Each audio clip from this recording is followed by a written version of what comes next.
Nyatakanlah lagi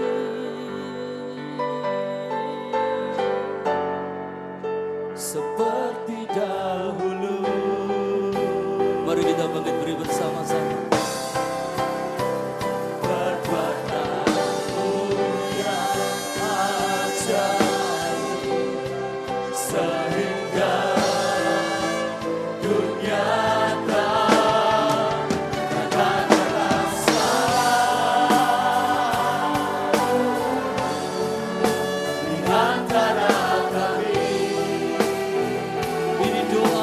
Tuhan, ini kerinduan kami.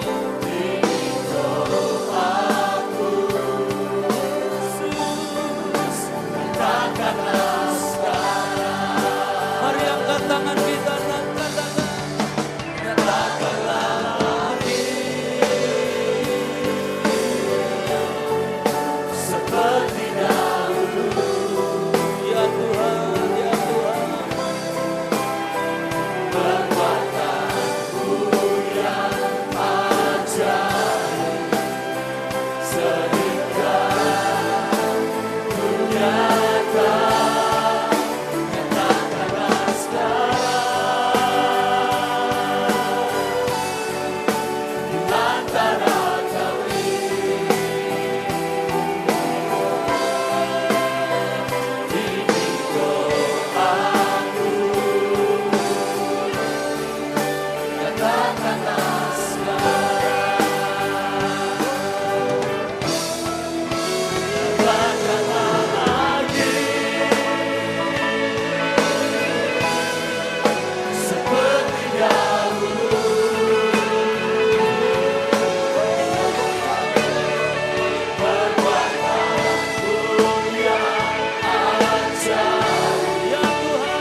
Kami rindu Tuhan,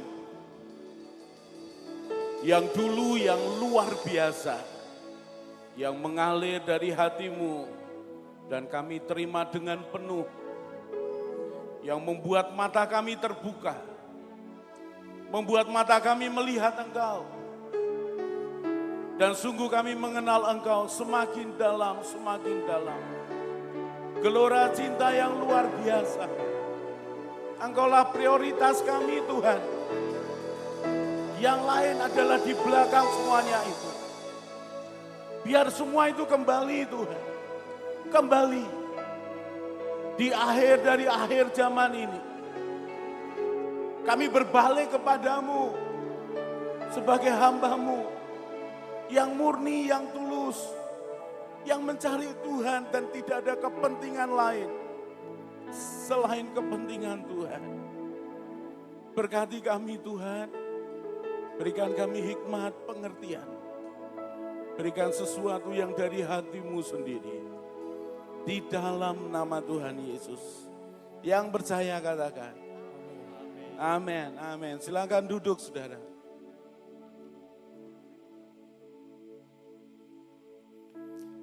Ketika mendengar kata unity, kesatuan, dalam pikiran, dalam hati kita itu muncul apa, saudara? Karena ketika kita mendengar sesuatu, kalau kita pernah mengetahui atau mengerti atau mengalami, maka akan muncul dalam pikiran kita yang sebenarnya yang kita tahu. Contoh, ketika saya katakan sepeda, kata sepeda kita dengar muncul dalam pikiran kita sepeda. Tetapi tidak semua sepedanya sama, betul kan?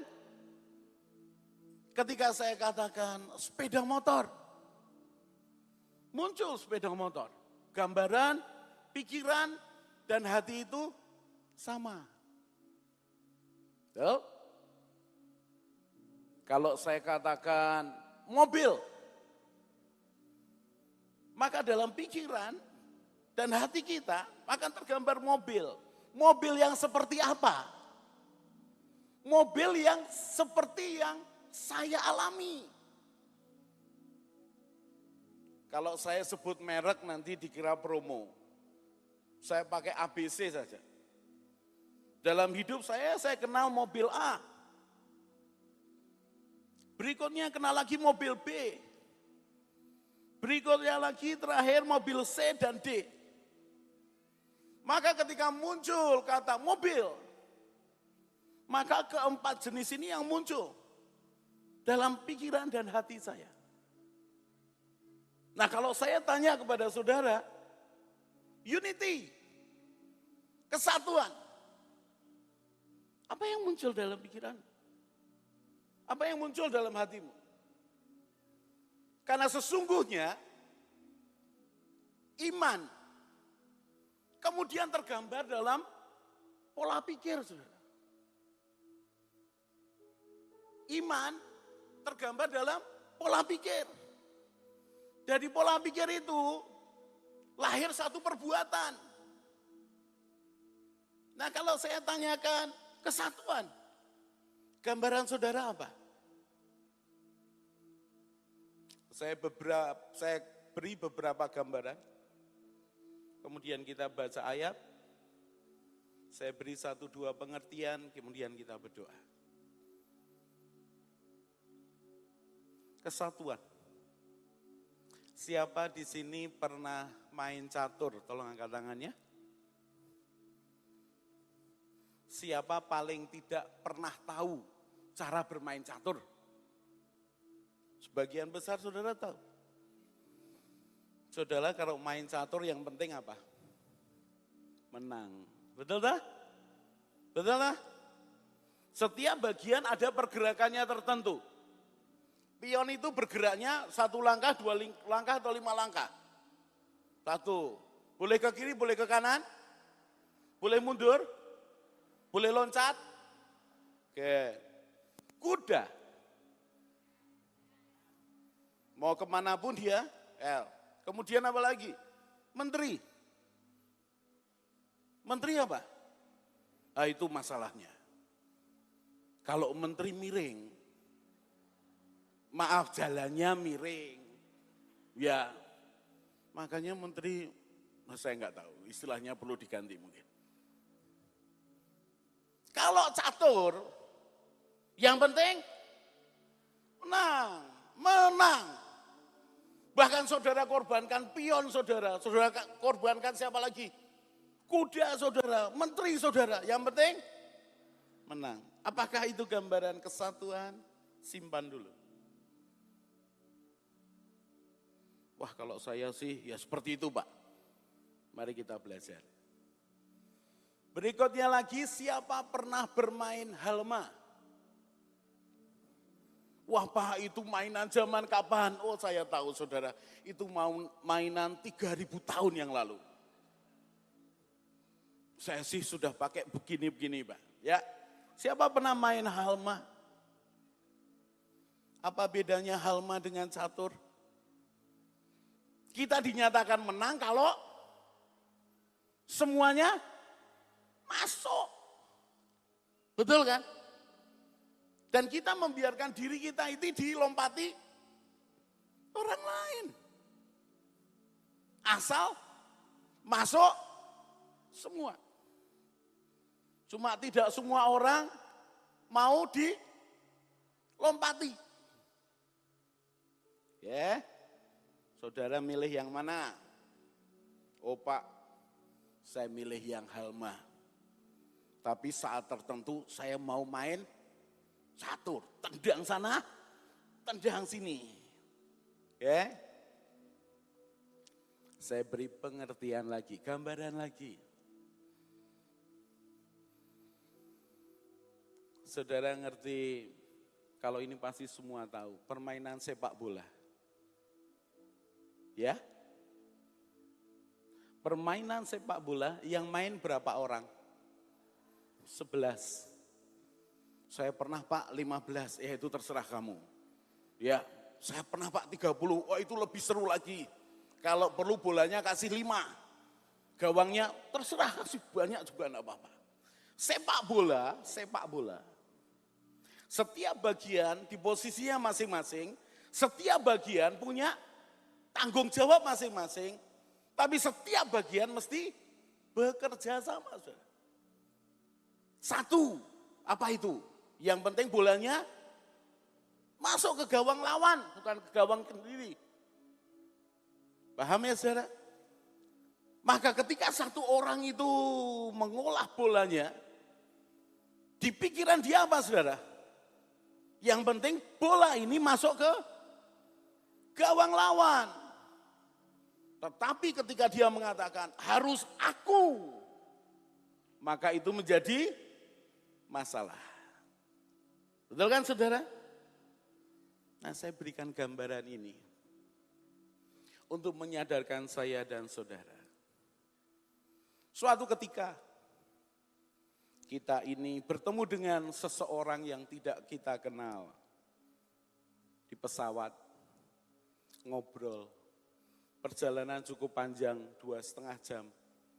Ngobrol, sharing. Ternyata dia ini berbeban berat. Saudara diberi beban oleh Roh Kudus. Injili dia. Tahu saudara cerita tentang pengalaman saudara dengan Tuhan. Pengalaman saudara dengan Tuhan, saudara cerita. Dia dijamah hatinya. Dia nangis. Saudara tawarkan, mau saya doakan, dia mau. Dan dia balik ke Tuhan. Maka perjalanan itu menjadi perjalanan kemenangan buat saudara. Betul kan? Senang gak saudara? Senang. Saudara pulang ketemu teman cerita, aku barusan nginjili orang. Langsung terima Tuhan, balik ke Tuhan. Wah gampang. Saudara, belum tentu cerita utuhnya seperti itu. Maksudnya Pak? Bisa jadi orang ini di suatu waktu di sana, ketika dia jauh dari Tuhan, maka istri anaknya mendoakan dia. Istrinya ngomong berkali-kali tentang Tuhan dan ditolak. Temannya juga berdoa buat dia, dikasari, ditolak. Keras hatinya. Terus diomongi beberapa orang. Mungkin ada 12, 15 orang di sana. Lalu ketemu saudara. Pas hatinya itu sudah lembut. Dan waktu Tuhan buat dia. Kairos buat dia. Sehingga ketika saudara bicara. Karena hatinya sudah lembut. Terima Tuhan, balik ke Tuhan. Paham saudara? Jangan kita ini mengatakan, karena aku. Nyebut saudara, nyebut. Kita ini hanya dipakai oleh Tuhan. Untuk kepentingan Tuhan. Nah sekarang mari kita lihat ayatnya. 1 Korintus pasal yang ke-12. Perhatikan ayat yang ke-12.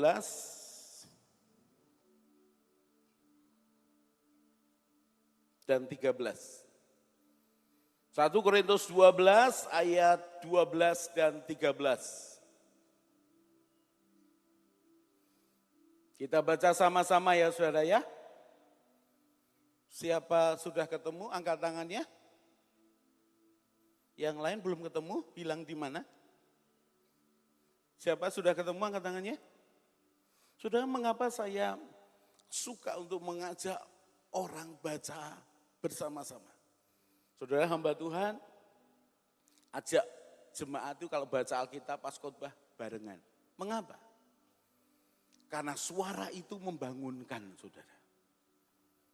Makanya kalau orang diem aja di gereja, nyanyi apa, jangan-jangan dia tidur loh, saudara. Dalamnya tidur. Tapi kalau baca begini lalu dengar suaranya sendiri, ada yang tersentak, ada yang merespon, saudara. Pak, itu teori apa, Pak? Oh, sederhana, saudara. Sederhana. Coba kalau saudara punya anak tidur gitu ya, tidur. Tidur itu kan seperti putus dengan dunia tuh. Betul kan? Kalau tidur saudara di mana?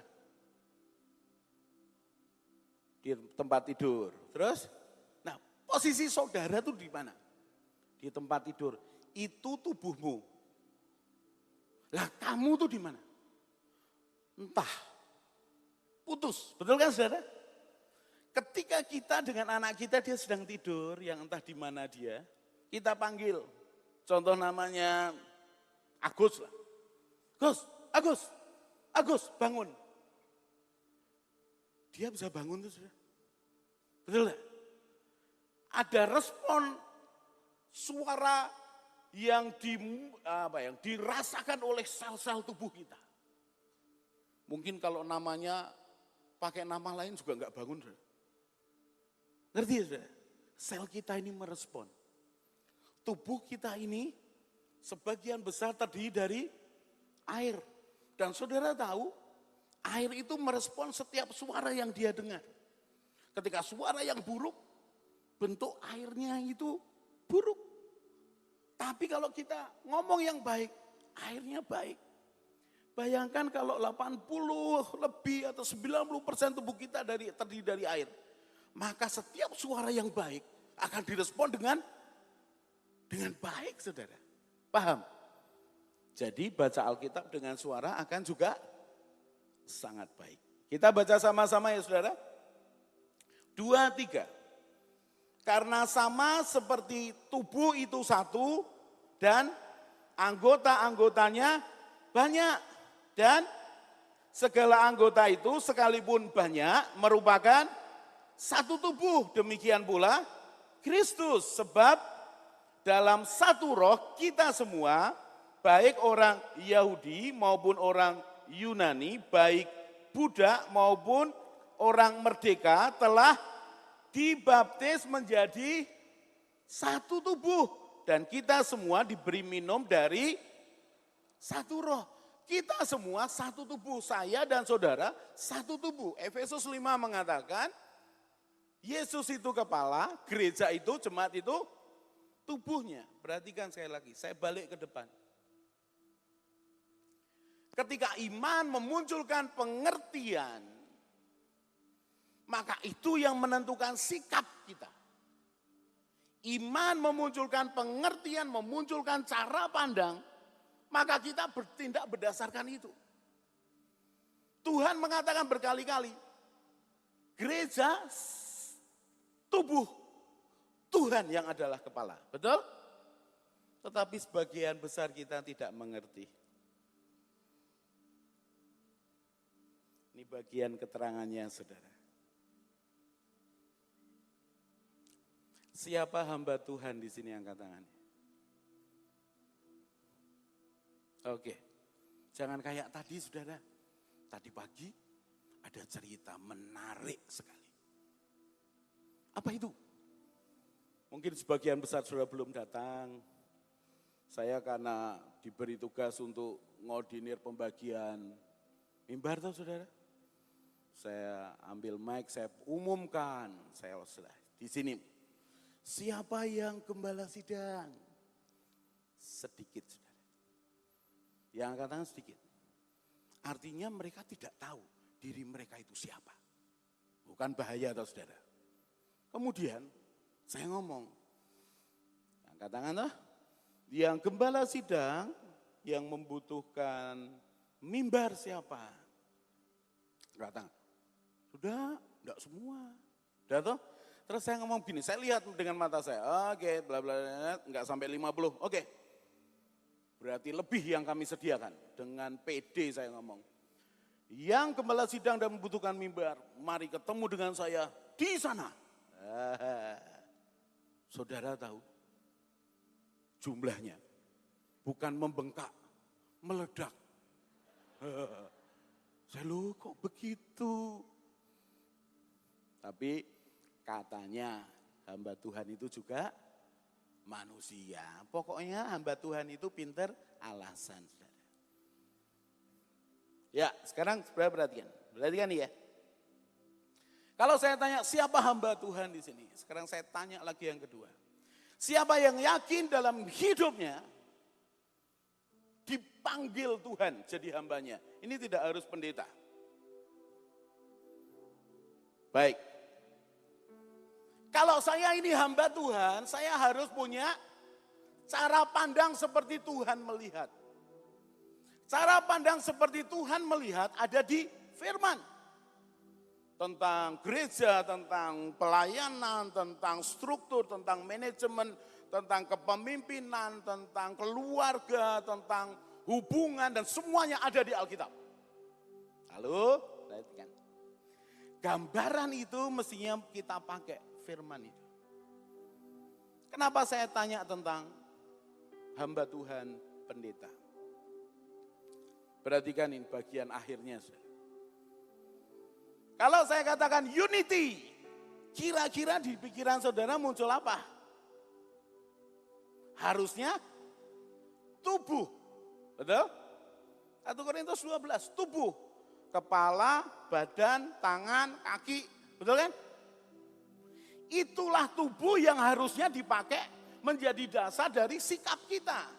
Karena cara pandang tubuh. Tapi ada miss di sini, sudah perhatikan.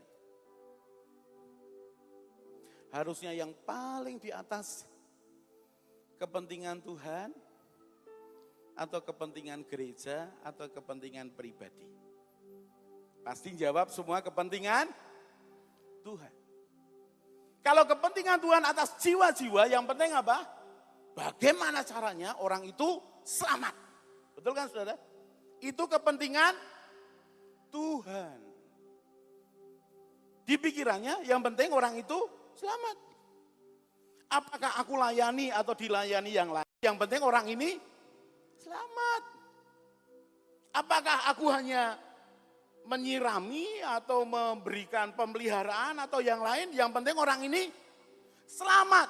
Maka konsepnya adalah yang penting orang ini selamat. Itu kepentingan Tuhan. Nomor berapa saudara? 1. Yang nomor 2 apa? Kepentingan kerajaan surga. Jadi kalau kepentingan Tuhan, yang penting jiwa-jiwa selamat, terima Yesus, lahir baru, dibaptis, itu kepentingan Tuhan. Jadi kita nggak bawa emblem label gereja mana. No. Konsepnya harus kepentingan Tuhan. Kedua, kepentingan kerajaan surga. Apa itu? Tuhan ditinggikan, Tuhan dimuliakan. Kalau sudah begini ya saudara, gereja ini bikin KKR besar. Loh, ini mesti ngundang jemaatku. Telepon temennya, kamu diundang enggak? Diundang. Arep teko ora? Iya yo. Nanti nek ketarik ke sana piye? Itu kepentingan apa? Kepentingan gereja, bukan kerajaan surga. Paham saudara? Terus takut, terus bikinnya tanggal berapa, hari apa, jam berapa. Kalau begitu kita buat acara yang sama, di jam yang sama. Lebih hebat lagi kalau ketakutannya ngomong apa? Wah, kita umumkan di mimbar. Ya, saya umumkan saudara-saudara, Saudara sudah dengar, ada KKR seperti itu. Dengan ini saya nyatakan, jangan pergi ke sana. Ya, nanti kalau sudah pergi ke sana, saudara tidak ketemu saya. Ya mesti toh saudara. Wong pendito ini rak teko kok saudara. Kalau saudara ke sana, saya nggak bisa apa-apa. Ya mesti toh. Saudara tahu kepentingan siapa? Gereja. Bukan kepentingan kerajaan surga. Kalau kepentingan kerajaan surga, itu seperti bermain bola saudara. Ngerti ya? Yang penting gol. Saya olah demikian, posisi saya tidak tidak menguntungkan untuk membuat gol, saya lemparkan ke teman yang lain. Ini bagianmu nih. Dia golkan. Menang. Kerajaan surga. Paham saudara? Konsepnya pelayan harus seperti itu. Kalau tidak, saudara ngomong unity apa? Cuma nyanyi-nyanyi dong. Gitu saudara. Enggak saudara, nyakiti hati Tuhan kalau cuma begitu. Tapi tidak dilakukan.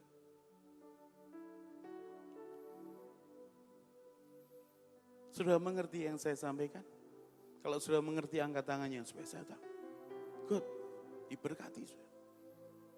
Paham? Sadarlah setiap gereja punya kekuatan, punya kelemahan. Sadarlah setiap gereja seperti anggota tubuh yang butuh gereja lain.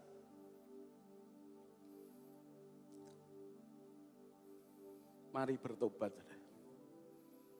Kepentingan Tuhan pertama. Kepentingan yang kedua, kerajaan surga. Kepentingan yang ketiga adalah kepentingan yang kita layani. Loh, kok bukan gerejaku Pak? Belum. Untuk kepentingannya dua, kepentingan dia, kata Filipi pasal yang kedua. Dia butuh apa? Seberapa sudah bisa dilayani? Bapak butuh apa? Oh, saya butuh pertolongan, beasiswa Pak. Saya beri Pak, tapi Bapak harus ikut saya. Ngerti? Jadi kepentingannya apa? Kepentingan diri, kepentingan gereja. Yang ketiga adalah untuk kebaikan orang yang kita layani. Pak, yang keempat apa Pak? Saya sudah entek hatiku. Kok jadi kepentingan saya sendiri? Kepentingan yang keempat, saudara. Baru kepentingan apa saudara? Masih kepentingan yang lain. Teamwork besar, kesatuan. Yang kelima Pak? Yang kelima baru gereja. Yang keenam Pak, yang keenam baru pribadi. Itu dibolak-balik, kacau saudara. Unity, kesatuan, adalah ketika kita bisa melihat dengan cara pandang Tuhan, kepentingan Tuhan. Unity adalah ketika kita bisa melihat kepentingan kerajaan surga. Unity adalah ketika kita bisa melihat orang lain ketemu Tuhan, orang lain dipulihkan, orang lain ditolong. Unity yang keempat adalah ketika bagaimana aku bisa membantu yang lain. Yang keempat baru bicara tubuh lokal. Yang kelima baru bicara pribadi saudara. Paham saudara? Mari bangkit berdiri. Mari bangkit berdiri.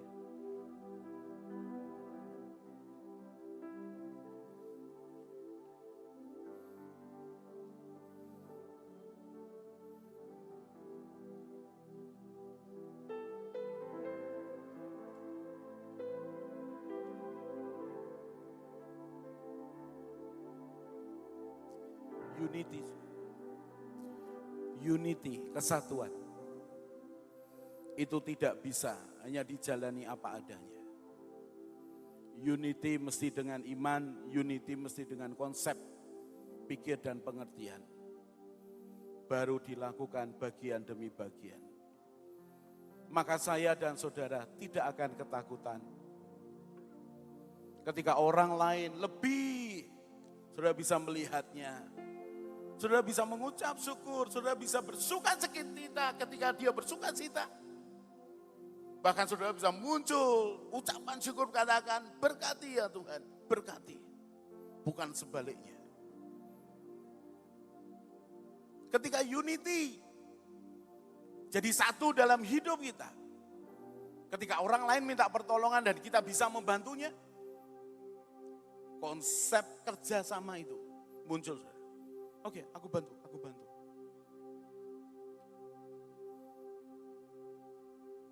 Mari kita berdoa. Tutup mata, arahkan hatimu ke Tuhan. Bapa di surga, terima kasih untuk pengertian unity ini. Terima kasih ya Tuhan, Engkau panggil kami spesial. Terima kasih Tuhan, Engkau panggil kami dengan tujuan yang khusus. Dan dengan konsep cara pandang unity ini,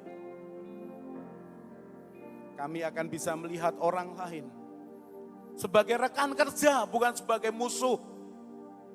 Sebagai sekutu, bukan oposisi. Bahkan kami melihat keberhasilan yang lain adalah untuk kepentingan surga dan kami ikut bersuka cita. Kami minta ampun Tuhan.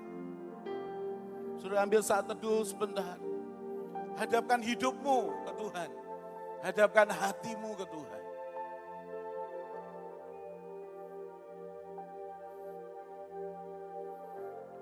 Terima kasih ya Tuhan. Terima kasih Tuhan. Tuhan Roh Kudus bicara ya Tuhan. Bicara Tuhan. Supaya kami pulang dengan membawa konsep yang benar, pengertian yang benar, dan selanjutnya perbuatan hidup kami, kebiasaan kami, ujungnya karakter kami dibenarkan. Terima kasih ya Tuhan. Terima kasih ya Tuhan. Terima kasih. Ya kadamunamu kaya rakyara pusaka bika. Bekani hakara keruakiara turiba kabara pusaka. Kiana moka bayara nalar bakayara pura parara basaka. Behati kani makuri karapura pusaka. De mana masaka ni makare balapura balapura. Ampuni kami ya Tuhan, ampuni kami Tuhan. Ampuni kami Tuhan, ampuni kami. Kepentingan pribadi, kepentingan gereja menjadi prioritas utama. Bukan kepentingan Tuhan, bukan kepentingan kerajaan surga. Kiara larapura malapura palapura palapura pada bahasa. Mayara pura musaka ya la malapura.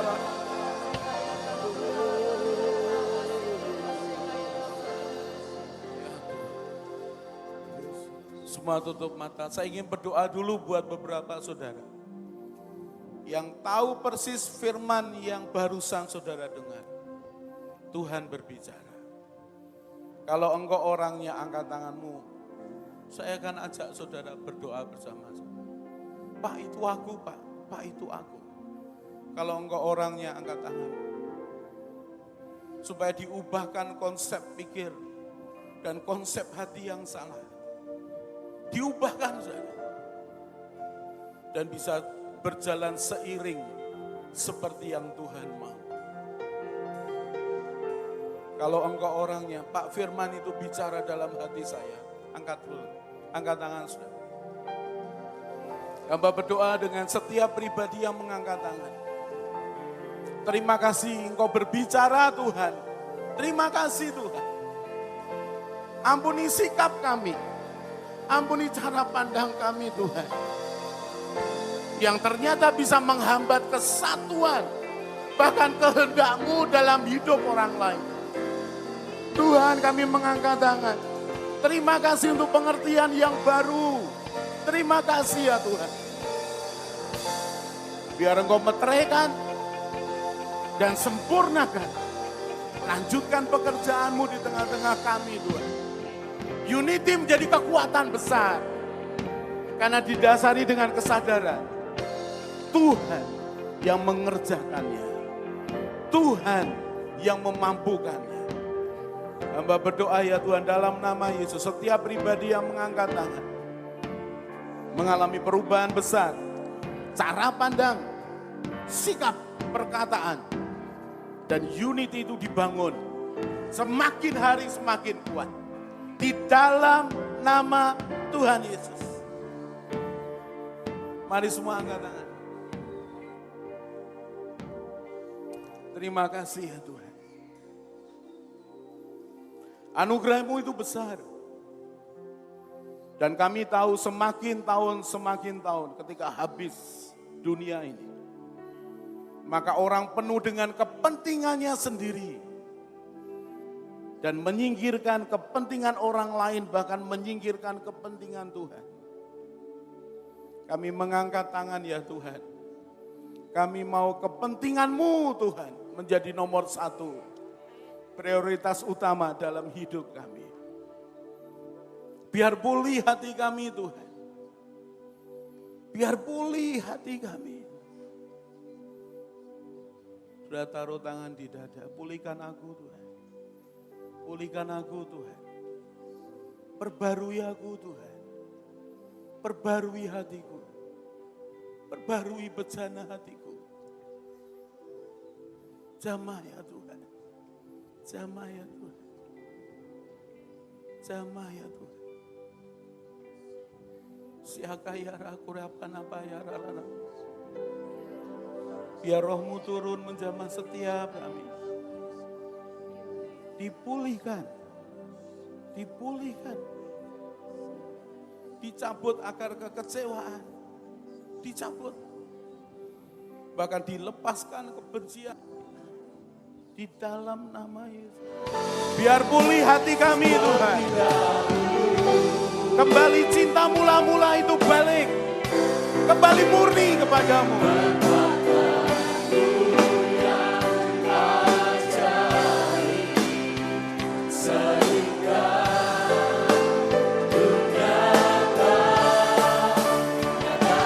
Mari angkat tangan. Biar kembali ya Tuhan kami balik kepadamu. Kembali kepadamu. Satukan kami Tuhan. Satukan kami. Untuk kepentingan Tuhan. Untuk kepentingan Tuhan. Di dalam nama Tuhan Yesus. Katakan sekali lagi.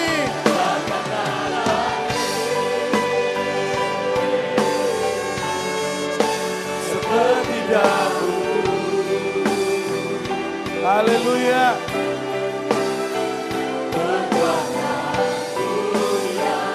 Ya Tuhan.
Sekarang